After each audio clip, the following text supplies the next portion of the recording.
Once upon a time, in a small town nestled between rolling hills, there lived two individuals, John, a hard-working middle-class man, and Richard, a wealthy businessman. Despite their differing financial statuses, their paths often crossed as they both frequented the same local cafe. John worked diligently as a carpenter, supporting his family with modest means.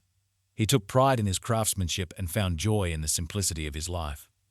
Richard, on the other hand, was born into wealth and had inherited his family's successful business.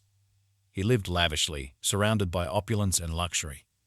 One day, as they sat sipping coffee at the cafe, Richard noticed the contentment in John's demeanor despite his modest lifestyle. Curious, he struck up a conversation with him. "John," Richard began, "I admire your dedication and the peace you seem to have. How do you find such satisfaction with so little?" John smiled warmly and replied, "It's not about how much you have, but how you appreciate what you do.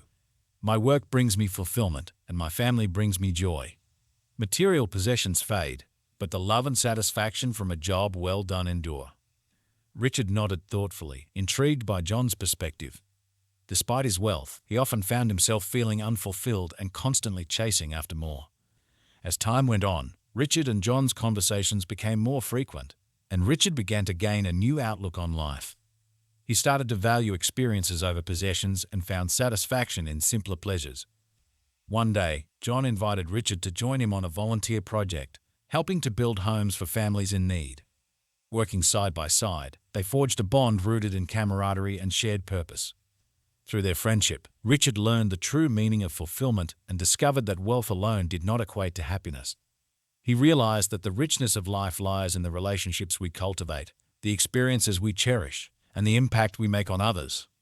In the end, both John and Richard found their own paths to fulfillment, one through simplicity and gratitude, and the other through a newfound appreciation for life's intangible treasures. And as they continued their journey together, they embraced the beauty of their differences and the richness of their shared humanity.